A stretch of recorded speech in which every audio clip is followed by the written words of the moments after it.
ചങ്ങായി പറയാം. ഞാനും നമ്മൾ സെൻകുമാറിന്റെ ഒരു വീഡിയോ കണ്ട്, വീഡിയോയിലാണ് എന്തെല്ലാം പൊട്ടത്തരാ പറയുന്ന അറിയാം. അണ്ണൻ ആ വീഡിയോയിൽ എന്താ പറയുന്ന അറിയാം? അണ്ണൻ തെളിയിച്ച കേസിനെ കുറിച്ചും കേരളത്തിൽ നടന്ന കുറെ ലവ് ജിഹാദിനെ കുറിച്ചും ആ വീഡിയോ നിങ്ങൾ കണ്ടിട്ടുണ്ടല്ല. ചിരിച്ചു പണ്ടറടങ്ങും. എന്തായാലും നമുക്ക് സെൻകുമാർ അണ്ണനെ തന്നെ പൊക്കി പറയുന്ന ആ വീഡിയോ കുറച്ചായിട്ട് കണ്ടിട്ട് വന്നാലോ. അവര് ചെയ്തുകൊണ്ടിരുന്നത് മുസ്ലിം പെൺകുട്ടികളുമായിട്ട് അടുപ്പമുള്ള ഹിന്ദു ആൾക്കാരുണ്ടെങ്കിൽ അവരെ കൊല്ലുക എന്നുള്ളതാണ്. ഹിന്ദു അല്ലെങ്കിൽ നോൺ മുസ്ലിം, അതൊന്നാണ്. അതുപോലെ ഇന്ന് പിന്നീട് വന്നതുപോലെ കഴിയുന്നത്ര നോൺ മുസ്ലിം വിമണെ അങ്ങോട്ട് ആകർഷിക്കുക. ആ സമയത്ത് മുസ്ലിം വിമണായിട്ട് നോൺ മുസ്ലിംസിന് ആർക്കെങ്കിലും ബന്ധമുണ്ടെങ്കിൽ അവരെ ഫിനിഷ് ചെയ്യുക. അല്ല, അങ്ങനെ ഒരു രേഖകളോ വല്ലതും ഉണ്ടോ? എന്തായിരുന്നു അവതാരക? നമ്മളെ സെൻകുമാർ അണ്ണന്റെ കയ്യിലുള്ള ഒരേ ഒരു രേഖ അറിയാം. ഈ രേഖയാണ് നമ്മൾ സെൻകുമാർ അണ്ണന്റെ കയ്യിലുള്ളത്. വേറെ ഒരു രേഖയും അണ്ണന്റെ കയ്യിലില്ലാട്ടാ. പിന്നെ സെൻകുമാർ അണ്ണനെ പറ്റി അവതാരകന് വലിയ ധാരണയില്ല അല്ലേ? പണ്ടൊരു കുറ്റവാളിനെ പിടിക്കാൻ വേണ്ടി കുറ്റവാളി മറന്നു വെച്ച ചെരുപ്പില്ലേ, ആ ചെരുപ്പ് ഒരാഴ്ച തൂക്കിയിട്ട് തന്നു. കുറ്റവാളി ആ ചെരുപ്പെടുക്കാൻ വരുന്ന കാത്തിരുന്ന്. എന്താ ചെയ്യാ, കുറ്റവാളി അണ്ണനെ പോലെ പൊട്ടനല്ലേനു. അതുകൊണ്ട് കുറ്റവാളി വന്നില്ല. കുറ്റവാളി അങ്ങനെ പൊട്ടനായിട്ട് ആ ചെരുപ്പെടുക്കാൻ വന്നിട്ടുണ്ടെങ്കിൽ അണ്ണൻ ഏടെ എത്തുന്നറിയാം. അണ്ണന്റെ ആ കുറ്റാന്വേഷണ രീതി എടുത്ത് ലോകത്തിന് ഞെട്ടിപ്പോയിനി. അമേരിക്കയിലെ FBI ഇല്ലേ, അവര് വരെ ആ അന്വേഷണ രീതി എടുത്ത് ചിരിച്ചു പണ്ടടങ്ങി. എന്തായാലും നമുക്ക് കുറ്റാന്വേഷണ രീതി കൊണ്ട് മലയാളികളെ ലോകത്തിന് മുന്നിൽ നാറ്റിച്ച സെൻകുമാർ അണ്ണൻ അടുത്തതായിട്ട് എന്താന്ന് പറയുന്നത് കേട്ടിട്ട് വരാം. ലവ് ജിഹാദ് എന്ന് നമ്മളൊക്കെ പലപ്പോഴും പ്രയോഗിക്കുന്ന ഒരു പദം, വാസ്തവത്തിൽ അതൊരു ആശയമാണോ, അല്ലെങ്കിൽ ഒരു പേര് കൊടുത്തൊരു സ്ട്രാറ്റജിയാണോ, അതോ ഇതുപോലുള്ള കുറച്ച് ട്രെൻഡുകളുടെ ഒരു സമാഹാരം? അതാണ് ഞാൻ അതിൽ പറഞ്ഞത്. അവരുടെ ഒരു ഇതുണ്ടായിരുന്നത്, നമുക്ക് എന്ത് ചെയ്യണം, മുസ്ലിം ജനസംഖ്യ വർദ്ധിപ്പിക്കണം. മുസ്ലിം ജനസംഖ്യ വർദ്ധിപ്പിക്കേണ്ടതിൻ്റെ ഒരു ജനാധിപത്യ രാജ്യത്ത് ആയുധമെടുത്തല്ല അധികാരം പിടിക്കേണ്ടത്. ഈ കാര്യം ജനസംഖ്യ തന്നെയാണ് മാനദണ്ഡം. ജനസംഖ്യയാണ്, അതിൽ വോട്ടാണ് മാനദണ്ഡം. അങ്ങനെ വേണമെങ്കിൽ ജനസംഖ്യ വർദ്ധിക്കണം. അങ്ങനെ ജനസംഖ്യ വർദ്ധിക്കണമെങ്കിൽ എന്ത് ചെയ്യണം? ഇപ്പോൾ ഒരു ഹിന്ദു ഓർ ക്രിസ്ത്യൻ കേൾ അവരുടെ കസ്റ്റഡിയിൽ നിന്നല്ല, അവരുടെ കമ്മ്യൂണിറ്റിയിൽ നിന്ന് പുറത്തു പോകുമ്പോൾ അവിടെ ഉണ്ടാകുന്ന 1, 2, 3 കുട്ടികളുടെ എണ്ണം കുറയാണ് സംഭവിക്കുന്നു. ആ ഗേള് ഒരു മുസ്ലിം കമ്മ്യൂണിറ്റിയിൽ എത്തപ്പെടുന്ന സമയത്ത് അവിടെ ഉണ്ടാകുന്ന number of 3 or 4 or 5 or എത്ര ചിൽഡ്രൻ എന്ന് വെച്ചാൽ അത്രയും അവിടെ കൂടുതലുണ്ടാകുകയാണ്. ഡബിൾ ഇമ്പാക്റ്റാണ് അതുണ്ടാകുന്നു. ഞാനൊന്ന് ആലോചിക്കുന്നറിയാം, ഇമാതിരി പൊട്ടത്തരം പറഞ്ഞ ഈ ചങ്ങയില്ലേ നമ്മളെ കേരള പോലീസിന്റെ തലപ്പത്ത് കുറെ കാലം ഇരുന്നത്. അന്നത്തെ കാലത്ത് നമ്മളെ പോലീസിന്റെ അവസ്ഥ എന്തായിരിക്കും? എന്റെ സെൻകുമാർ സാറെ, മുസ്ലിങ്ങൾക്ക് ജനസംഖ്യ കൂട്ടണമെങ്കിൽ അവരുടെ ഇടയിൽ തന്നെ ഒരുപാട് മുസ്ലിം സ്ത്രീകളില്ലേ വെറുതെ കഷ്ടപ്പെട്ട് ഹിന്ദു സ്ത്രീകളെയും ക്രൈസ്തവ സ്ത്രീകളെയൊക്കെ പിടിച്ചോണത്തിന് മതം മാറ്റേണ്ട ആവശ്യം മുസ്ലിങ്ങൾക്ക് ഉണ്ടാ എന്റെ സെൻകുമാർ സാറെ?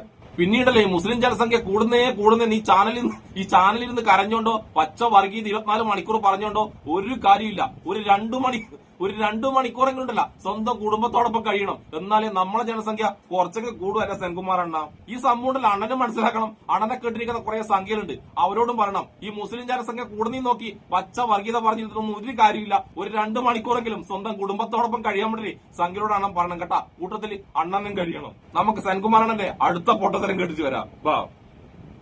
അതോടൊപ്പം എൻഷർ ചെയ്യുന്ന കാര്യം അവർ സൂചിപ്പിച്ചിരുന്നത്, ഒരു മുസ്ലിം വുമൺ ഇവിടെ നിന്ന് അങ്ങോട്ട് പോകാൻ പാടില്ല. That fellow will be murdered. അതെ, അങ്ങനെ ഒരു കൊലപാതകങ്ങളുടെ പരമ്പര ഉണ്ടായിട്ടുണ്ടോ വാസു? അങ്ങനെയാണെങ്കിൽ നമ്മുടെ ഹിസ്റ്ററിയിൽ അത് ഉണ്ടാവുന്നുണ്ട്, നമ്മുടെ പോലീസ് ഹിസ്റ്ററിയിൽ അത് കൃത്യമായി രേഖപ്പെടുത്തേണ്ടതല്ലേ? നമ്മൾ എല്ലാ അവതാരക, നിങ്ങൾ എന്ത് ഹിസ്റ്ററിയാ നമ്മൾ സെൻകുമാർ അണ്ണനോട് പറയുന്നത്? ആണെന്ന് ഹിസ്റ്ററി അറിയില്ല, ബയോളജി അറിയില്ല, ഒരു മണ്ണും പുണ്ണാക്കും അറിയില്ല.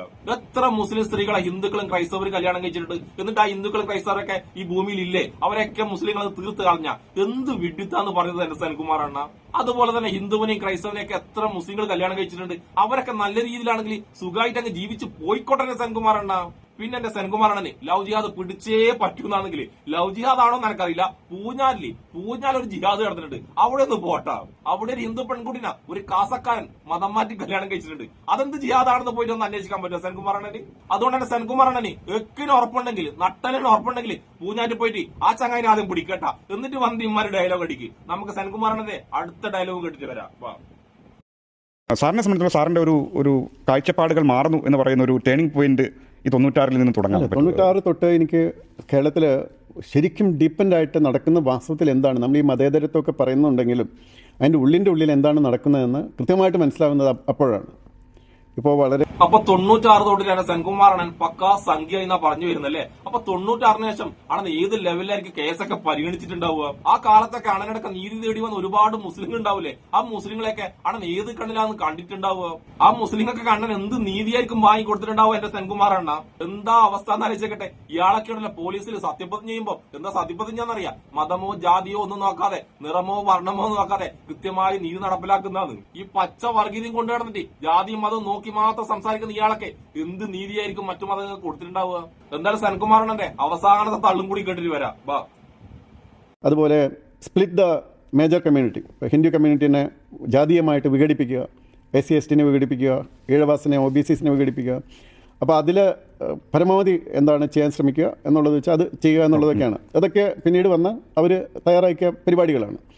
സാധാരണ അവിടെ മുസ്ലിം വീടുകളാണ്. എന്നാൽ വീഡിയോ ഒക്കെ വരുന്ന സമയമാണ്. നിക്കാഹൊക്കെ ഉണ്ടാവുകയാണെങ്കിൽ ഇവർ വീഡിയോ എടുക്കാൻ സമ്മതിക്കാതിരിക്കുക. അതുപോലെ തിയേറ്ററുകളിൽ സിനിമ കാണുന്നത് തെറ്റാണെന്നുള്ളതുകൊണ്ട്, അത് ഖുറാന് വിരുദ്ധമാണ് എന്നുള്ളതുകൊണ്ട് സിനിമ അതിൻ്റെ ഒരു തീവ്ര വേവ് അതുകൊണ്ട് തിയേറ്ററിന് തീയിടുക. മനസ്സിലായോ? അപ്പോൾ അതേപോലെയുള്ള സംഗതികളെല്ലാം അന്ന് തിയേറ്ററുകളെല്ലാം ഇതേപോലെയുള്ള പലതും ഓല തിയേറ്ററാണ്. അപ്പോൾ ആ ഭാഗത്തുള്ള ഓല തിയേറ്ററിനെല്ലാം തീയിടുക. ഇതൊക്കെ അവർ ചെയ്തിരുന്ന കാര്യങ്ങളാണ്. ഇമാതിരി സംഭവം ഒന്നും ഞാൻ എവിടെയും കേട്ടില്ലട്ടാ. തിയേറ്ററിന് മുസ്ലിങ്ങൾ തീയിട്ട് പോലും. എപ്പോ ഇമാതിരി പച്ചക്കള്ളൊന്നും എന്റെ ജീവിതത്തിൽ ഞാൻ കേട്ടിട്ടില്ല. പിന്നെന്താണ് സംഖ്യ കഴിഞ്ഞാല് എന്ത് പച്ചക്കള്ളും എന്ത് വൃത്തികേട് ഇവർക്ക് പറയാല്ല. അതിനുള്ള ലൈസൻസ് ആണല്ലോ ഒരു സംഖ്യ ആകുക എന്നുള്ളത്. പക്ഷെ ഇയാൾ സംഖ്യ എന്നതിലുപരി ഇയാൾ മുന്നത്തെ ഒരു പോലീസ് ഉദ്യോഗസ്ഥൻ കൂടിയാണ്. അതാരേക്കും വന്ന് സങ്കടമാകുന്നത്. പിന്നെ സെൻകുമാറാണ് അതിനിടക്ക് ജാതി വിഭജനത്തിന്റെ കാര്യം പറഞ്ഞു. അണ്ണ ജാതി വിഭജിച്ച് ആൾക്കാരെ നോക്കുന്നത് ആരാണ് അണ്ണ? ഉത്തരേന്ത്യയിൽ ആ സംഭവമൊക്കെ നടക്കുന്നത് അണ്ണന്റെ സംഘികളല്ലേ? അവിടെ ജാതിയുടെ പേരിൽ ദളിതിനെ ഏറ്റവും കൂടുതൽ ആക്രമിക്കുന്നത് നിങ്ങളെ സംഘികൾ തന്നെയല്ലേ? ഏതെങ്കിലും ഒരു മുസ്ലിം ദളിതിനെ ആക്രമിച്ച കേസ് കേട്ടിട്ടുണ്ടോ? ഏതെങ്കിലും ഒരു മുസ്ലിം ക്രൈസ്തവനെ ആക്രമിച്ച കേസുണ്ടോ? എവിടെയും കാണിക്കാൻ കഴിയില്ല. പക്ഷെ സംഘപരിവാറുകാര് ദളിതനെ ആക്രമിച്ചിട്ടുണ്ട്, ക്രൈസ്തവനെ ആക്രമിച്ചിട്ടുണ്ട്, ക്രൈസ്തവ ദേവാലയത്തിന്റെ ഉള്ളിലിട്ട് ആക്രമിച്ചിട്ടുണ്ട്, ദളിതനെ അമ്പലത്തിന്റെ ഉള്ളിൽ വെച്ചിട്ട് ആക്രമിച്ചിട്ടുണ്ട്. ഇങ്ങനെയുള്ള എത്ര കേസുകൾ, ആയിരക്കണക്കിന് കേസുകൾ നമ്മുടെ നാട്ടിലില്ലേ സെൻകുമാറണ്ണ? എന്നിട്ട് ഈ ജാതി വിഭജനത്തിനും എന്തിനാണ് മുസ്ലിങ്ങളെ കുറ്റം പറഞ്ഞത് എന്നെ സെൻകുമാറണ്ണ? അതുകൊണ്ടുണ്ടല്ല ഒരു കൊടും കുറ്റവാളിയെ പിടിക്കാൻ വേണ്ടി അവന്റെ ചെരുപ്പ് തൂക്കിയിട്ട് അണ്ണന്റെ ബുദ്ധി ഉണ്ടല്ല, ആ ബുദ്ധിയാണ് മലയാളികൾക്ക് മൊത്തം അണ്ണൻ തെറ്റിദ്ധരിക്കല്ല കേട്ടോ. അതുകൊണ്ട് മുസ്ലിം ജനസംഖ്യ നോക്കിയിട്ട് ഓരോ ചാനൽ ഇരുന്നിട്ട് ഈ പച്ച വർഗീയത പോലെ സമയമുണ്ടല്ല, ആ സമയം സ്വന്തം വീട്ടിൽ പോയിട്ട് 2 മണിക്കൂർ ഇരിക്കും. അങ്ങനെയെങ്കിൽ നമ്മളെ ജനസംഖ്യ കുറച്ച് കൂടട്ടെ സെൻകുമാറണ്ണ.